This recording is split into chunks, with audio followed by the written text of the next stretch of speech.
A ver, pensemos en una cosa que a primera vista parece de locos.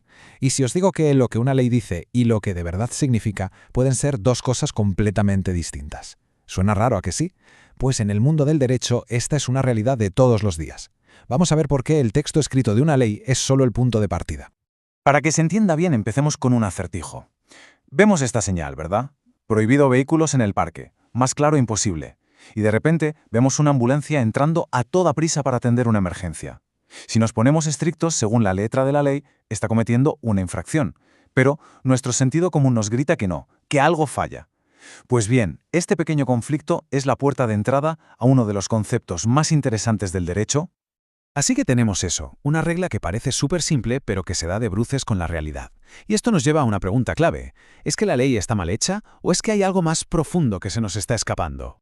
Y aquí está el meollo de la cuestión, ¿eh? El problema de la ambulancia no es que alguien se equivocara al escribir la norma. Para nada. Es una característica inevitable de cualquier sistema legal. Es que es imposible, por muy listo que sea quien redacta la ley, prever absolutamente todas las situaciones que van a ocurrir en el futuro. Y es justo ahí, en ese espacio de lo imprevisto, donde empieza el trabajo de interpretar. Vale, entonces, si las palabras por sí solas no bastan, ¿dónde está el problema de fondo?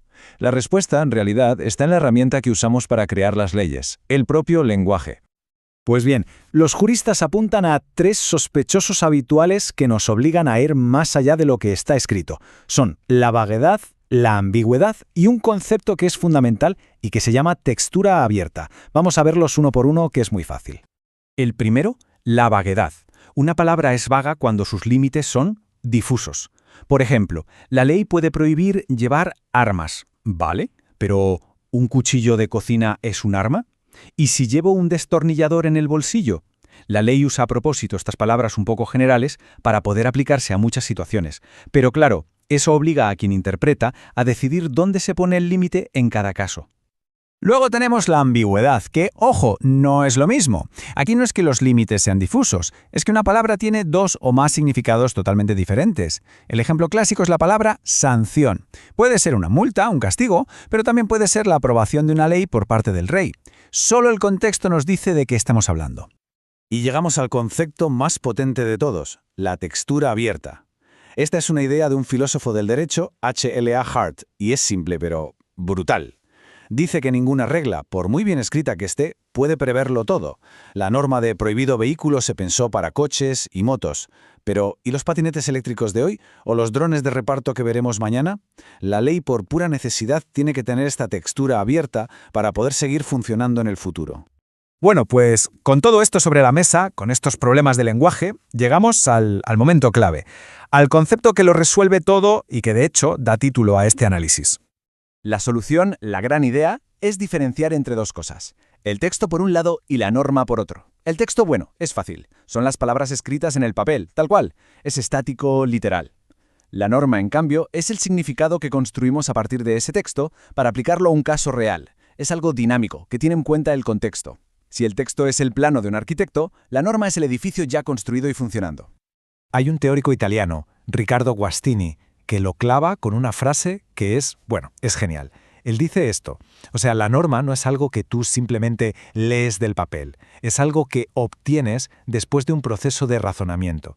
Quien interpreta no es un simple lector, es casi un constructor de significado. Y ¡zas! Con esto resolvemos el acertijo del principio. La ambulancia, es verdad, viola el texto literal de la señal, pero no está infringiendo la norma, porque la norma real, el propósito de esa ley, es proteger a la gente y la tranquilidad del parque, no impedir que se salve una vida. Vale, perfecto. Ya vemos la diferencia entre el texto y la norma. Pero claro, ahora viene la gran pregunta. ¿Y esto cómo se hace? ¿Cómo pasan los juristas de unas simples palabras a una decisión que sea justa? Es que esa es la pregunta del millón, ¿no? Si la norma no está ahí, escrita tal cual, ¿significa que es algo que se inventa el juez, que depende de si se ha levantado de buen humor? Pues la respuesta es que no, para nada. Es un proceso muy disciplinado que usa una especie de caja de herramientas muy concreta. Y esta es esa caja de herramientas. Todo siempre empieza por leer el texto, el significado literal, pero no se queda ahí. Luego se amplía el foco y se mira el sistema completo, cómo encaja esta pieza en todo el puzzle de las leyes. Después se busca el propósito. Oye, ¿Para qué se creó esta ley en su día? Y por último, y esto es lo más importante, todo se pasa por el filtro de la Constitución, para asegurar que no se viola ningún derecho fundamental. Ahora bien, que sea un proceso disciplinado no quiere decir que no haya debate, y vaya debate. Hay dos gigantes del pensamiento jurídico, Hart y Dworkin, que lo veían de formas muy distintas. Para Hart, en los casos difíciles, el juez es casi como un legislador. Tiene que crear un poco de derecho para ese caso. Pero para Dworkin no. Él decía que el juez es como un arqueólogo que tiene que descubrir la única respuesta correcta que ya existe escondida en los principios de todo el sistema. Es un debate fascinante sobre el poder real de los jueces. Y que nadie piense que esto es una discusión teórica sin más, ¿eh? Nada de eso. Esto tiene consecuencias muy reales en la vida de la gente. Vamos a ver cómo este proceso de interpretación convierte un texto que puede ser frío en una decisión justa. Vamos con otro ejemplo para que se vea clarísimo. Imaginemos una regla: prohibido animales en restaurantes. Parece una norma sencilla, razonable, ¿no?, para garantizar la higiene. El texto no puede ser más claro. Pero claro, la realidad siempre es más complicada. ¿Qué pasa aquí? Si aplicamos el texto al pie de la letra, esa persona no puede entrar con su perro guía. El resultado sería, según las palabras, legal, pero sería profundamente injusto. Estaríamos protegiendo la higiene, sí, pero a costa de discriminar a una persona por su discapacidad.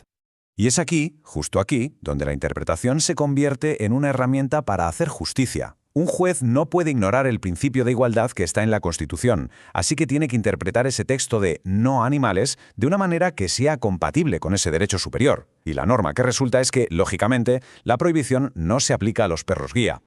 Y si lo pensamos, esto va mucho más allá de casos concretos. Este proceso es lo que permite que el derecho, en general, no se quede obsoleto. Permite que leyes que se escribieron hace décadas se puedan aplicar a cosas como la inteligencia artificial, o se adapten a nuevos valores sociales, sin tener que estar reescribiendo todas las leyes cada 2 por 3. Así que la idea fundamental, el gran titular de todo esto sería: interpretar la ley no es inventársela, no es un capricho. Es una disciplina, un proceso racional que usa herramientas muy concretas para buscar el significado más justo y más razonable posible. Esta frase lo resume todo de una forma perfecta. El trabajo de un jurista no acaba cuando lee el texto. De hecho, ahí es donde empieza. El objetivo final es entenderlo en su contexto, con su finalidad y, sobre todo, a la luz de los valores más importantes de la sociedad. Y cerramos con una pregunta que da para pensar un buen rato.